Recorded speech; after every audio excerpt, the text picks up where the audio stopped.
sometimes the light just going through. The sound of my mom cutting a piece of pork. Pork belly, like onion and garlic to saute. The smell of the meat being grilled. So these are the things that I remember, very simple. For me, and I think a lot of other Vietnamese people, when we live abroad, what we remember are the stuff that we eat at home, what your mom cooked for you. There are things that are usually very simple types of stuff that become more important. Something like rice with ramen. They're very different fields, and I think a big part of it is really the passion that's in here. It's more than a job and making money. It's about the love of food and cooking. The possibility of the food can connect people and to do something new, interesting.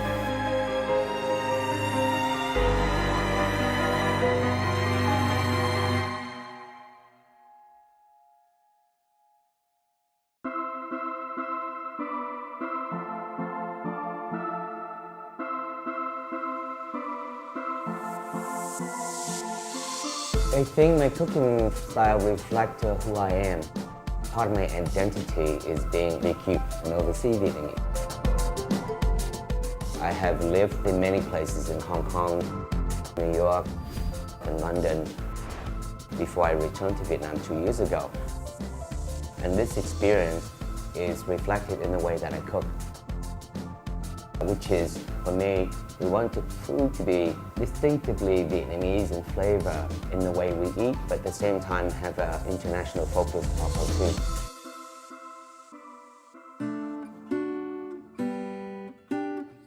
Saigon and Vietnam is changing very quickly, and I think the food also can and should change at the same time as well too. You look at many of the restaurants in Vietnam or Saigon currently, they take a very traditional approach to presenting Vietnamese food. We are different in the sense that we take a more modern approach. Many of our dishes are based on the street food or traditional dishes, but we make them new and different again.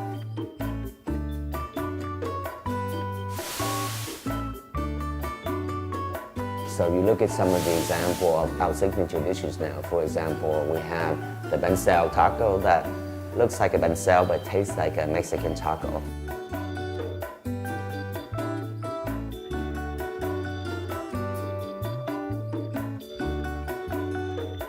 It's a new experience for people when you want to, but still, it is all the ingredient inside. It tastes like a Vietnamese bánh.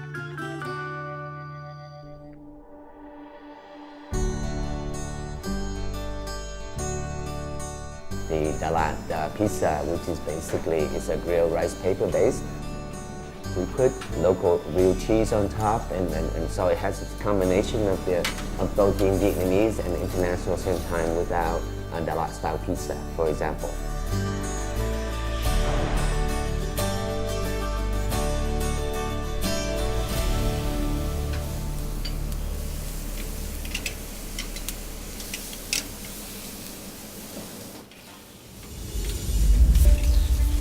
Another one could be, for example, something like sườn nướng, which is a very typical dish you see on the street in Saigon everywhere. So basically it's pork that's been grilled with lemongrass.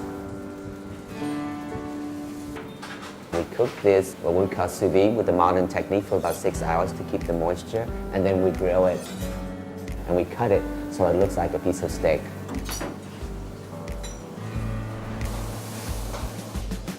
It tastes like the Vietnamese sườn nướng, but it's new and different.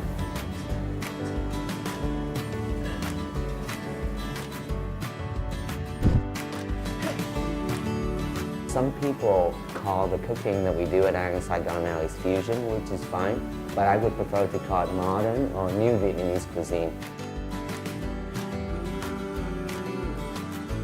Because we're trying to elevate and redefine what Vietnamese food can be. It doesn't have to be stuck in the traditional always.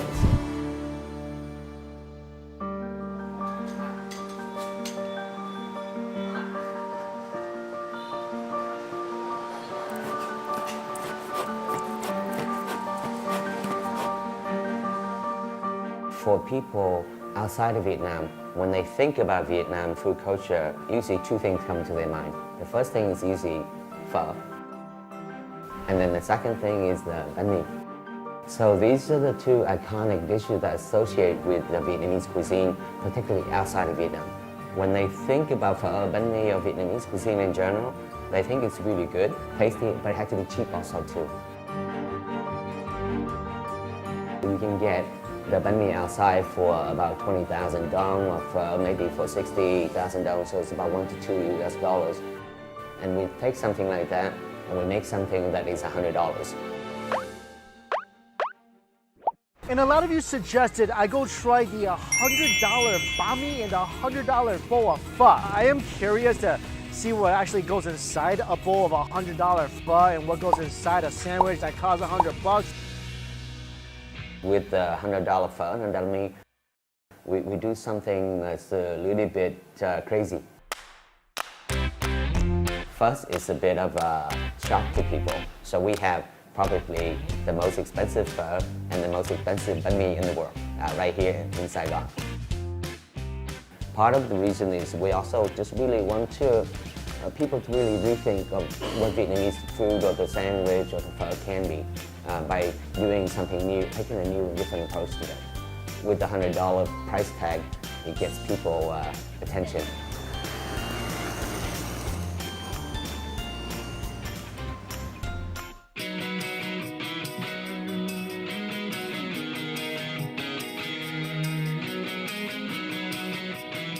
We use now 7 different kinds of beef, and each one is cooked differently. So we have also Wagyu inside. We use an US beef rib that we cook for 24 hours. Our broth is a 2-day cooking process. So we go through a very meticulous cooking process to produce something that is special.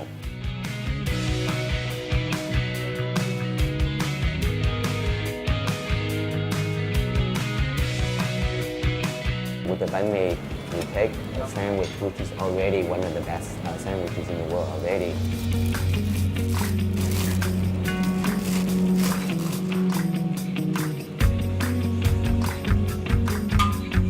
With different pork products inside, with the light baguette, with the Vietnamese herbs and pickle. But what we add is we add a little bit of luxury to that with the French foie gras, Italian black truffle, and then a little bit of caviar on the side, for example, to change the experience of eating the bánh mì.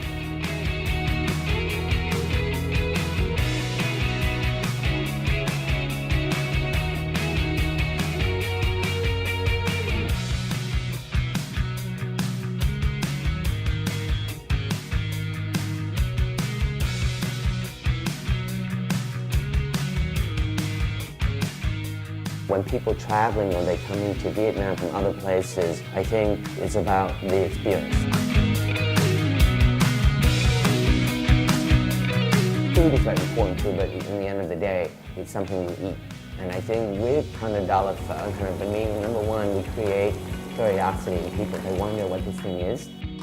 Because of that, they want to try. They want to know. When people travel, they eat many things or they spend a lot of money, but they sometimes don't remember the experience. So with the $100 pho, bánh mì, I can tell you, they will remember, if not the price tag. Wow, look at this. This bowl of pho is not only hot, it's not only simmering, it's absolutely boiling. I mean, this is the $100 pho and bánh mì, they're not on our regular menu. We call them as an off-menu item. So they would have to actually book at least 1 day in advance. If I just put my So we do get sometimes, for example, some people travel to Vietnam only for a few days, or they don't realize they have to book. Sometimes they are disappointed when they cannot get it. Tôi có những cái vị khách nước ngoài thì tôi có thể mời họ về đây. Mọi người đều wow, họ nhìn vô đây wow, surprise. Và họ cảm thấy là wow, đó thì rất là đặc biệt và chỉ có Việt Nam mới có, và đúng là cái hương vị và cái đặc sắc của Việt Nam.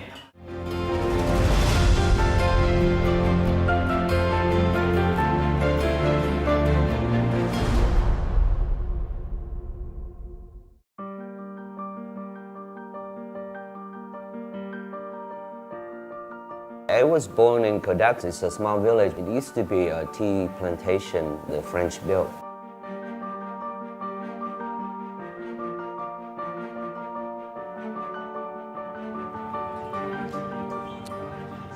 The school nearby where I go to the school. Going to the market with my mom because the market is right next to her house and the restaurant. Other things is when I was small, then maybe I would play with some of the other kids, some small games on the street, or sometimes we go into the fields to pick some wild berries.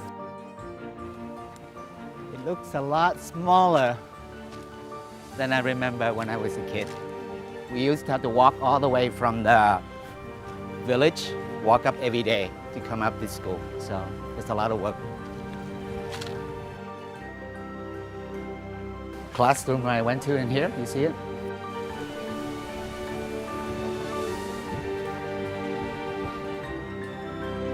We used to play in the ground here. We can see the village down the bottom there.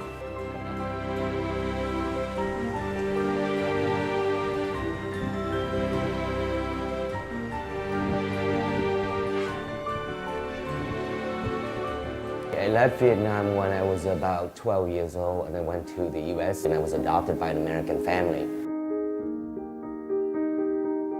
I went to Yale University to study. After I graduated from Yale, I was working for investment bank in Hong Kong. So I did that for quite a long time. Then I graduated and decided, okay, now it's time to make a change. So I went to the French cooking school called Le Cordon Bleu to study French cooking for a year.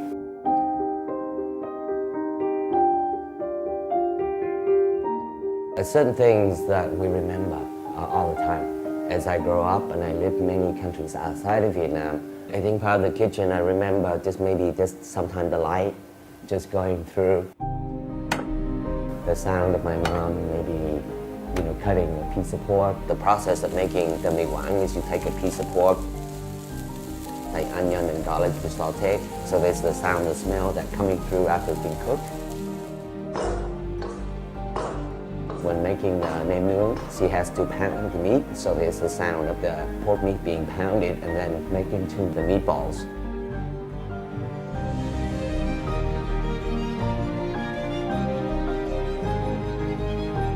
After that, it's just the smell of the meat being grilled, watching the fire.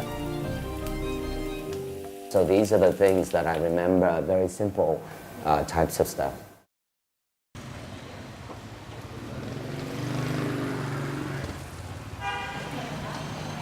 My mom is still in Kodak. I'm sometimes very busy right now, but I try to go back every 3 to 6 months. I take a trip back to see her.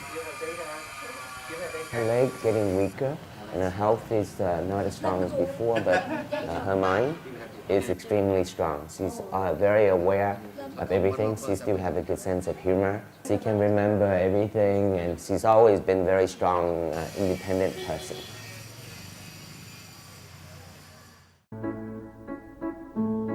My mom is actually originally from Quảng Ngãi, so many of her dishes have that influence. So she's famous for nem nướng and also mì Quảng. Con có tôm, con có thịt và con có sườn đó, má cho con làm. Chạc xương, rồi giá tôm. I grew up basically spending most of my time in my mom's kitchen. So food was always a presence all the time.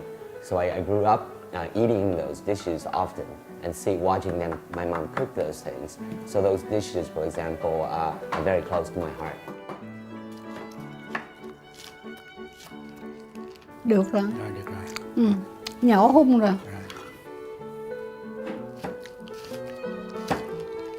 It's very simple, traditional Vietnamese kitchen, basically with 1 or 2 charcoal fire with a pan. And she would have a couple of tables out in front for the customers to come and eat.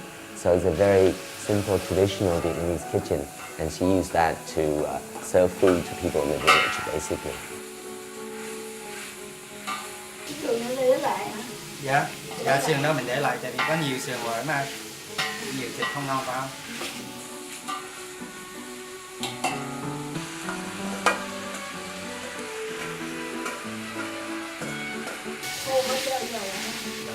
Bây giờ hành này vô nước sẽ ra mấy anh. Cho nước Cho tôm hả? cho tôm hả? Rồi.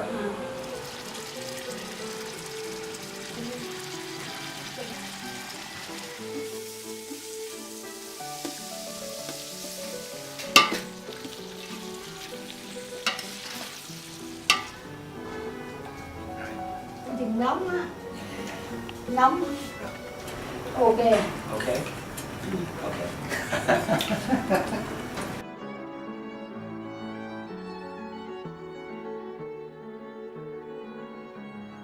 Okay guys, these are the Mi Wang coming from Banoi's hometown, and so this is one of her famous dishes from from Quang Nam. That's where she was born, and she came to the lab when she was very young. So this dish is very special because it comes from her family. You can mix it together, taste the broth first.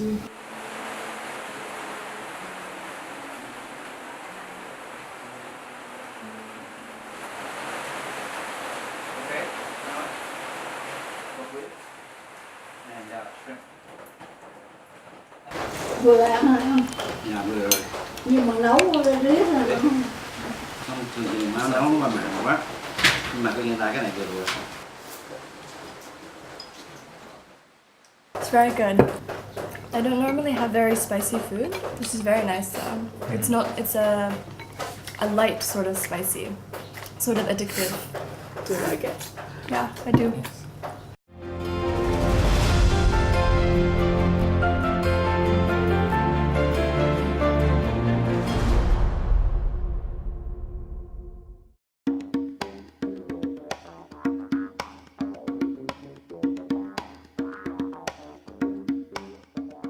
I worked in many of the fine dining restaurants all over the world, and then I opened 2 restaurants in Hong Kong. One called Chum Chum, another one called Viet Kitchen, and both of those were very successful.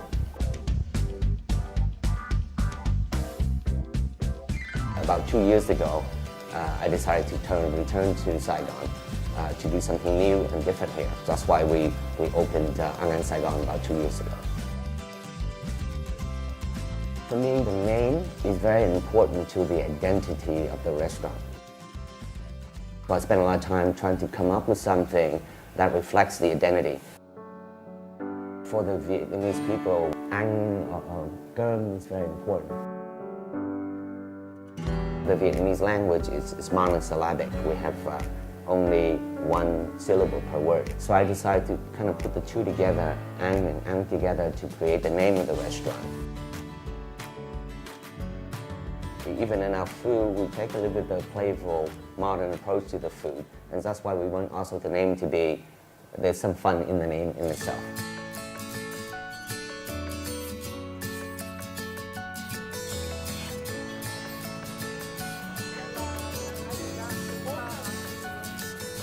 You know, part of the reason I came back to Saigon is to do something new and make a difference. And I think right now Saigon is probably one of the most dynamic, exciting cities in the world, particularly for food.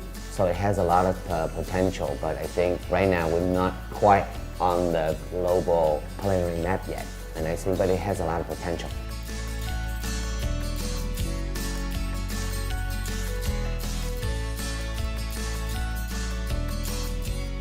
We have to produce food and restaurant within international standards, and we're not quite there yet. So first we have to improve the quality of everything. When we look at the restaurant, there's food, there's service, there's design, there's music, and all these elements have to be done well to an international standards. I think we have all the elements to be one of the world-class global city where people actually come to Saigon, to Vietnam to eat. I'm very optimistic that I think over the next few years we will develop more, and I think we will get more international attention.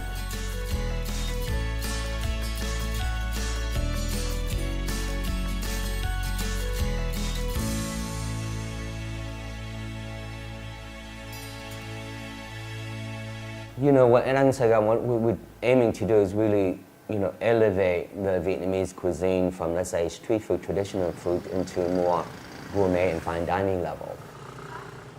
I'm from this place, and we have a restaurant that is actually based inside the market that's very connected to the Vietnamese ingredient, Vietnamese dishes. but we take a more modern approach.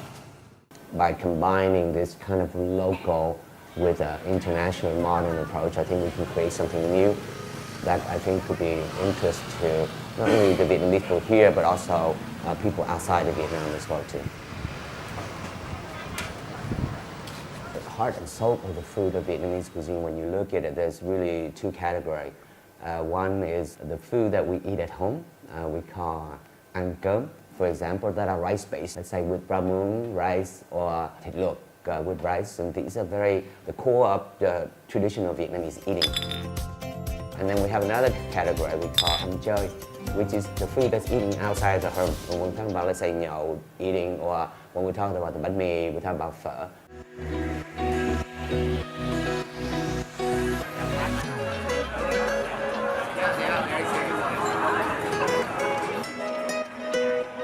I get a lot of the inspirations and ideas from going out to traditional places, street food places, and drinking and eating with friends. Whether it be street food or beer hall places, sometimes I discover something new that is special, and sometimes I take those ideas back and sometimes we play with them.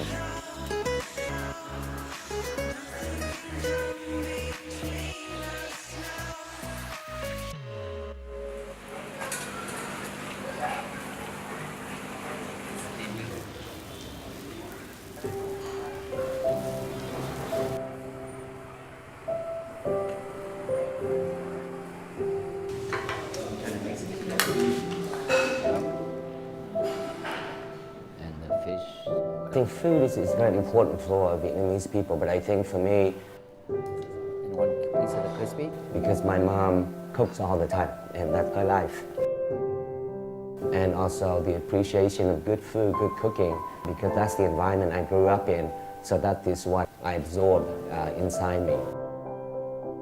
Although I do go out and play with kids sometime, but whenever I'm at home, then this is what I see all the time. So as a result of that, food is a very important part of who I am. That's part of the reason why I returned to cooking to become a chef after a career in banking. For me, nem nướng is one of my favorite to eat because it has a lot of herbs, and you have the bánh tráng, you can wrap it, and then it's a fun way to eat. Whenever I go back and visit her, normally she tries to make that for me, for example. And now that I'm older, she usually get me like a beer or something like that to enjoy with the nem nướng, which is a nice thing to do. They're very different fields, and I get a lot of questions from people, you know, how does someone who's used to work in investment banking become a successful chef? I think a big part of it is really the passion that's in here and how you feel about the food to start with. They're both very demanding and challenging job with a lot of expectations. I think in the cooking, you get to be more creative, you get to do some new things and make maybe to some extent for me a bigger difference. It's more than a job and making money, it's about the love of food and cooking, and the possibility of the food can connect people and to do something new and interesting.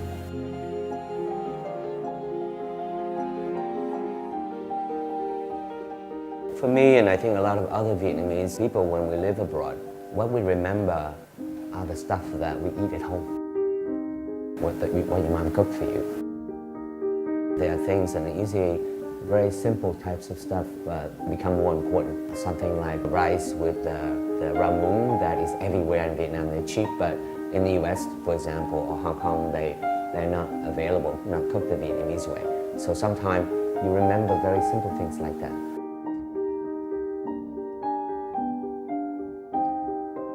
Vietnam for me is still my mom, you know, so we call the motherland for that reason. And I think as I grow up and do many things, I'm still a kid. I'm still see myself as a son, you know. So those certain images stay with me all the time. It doesn't change.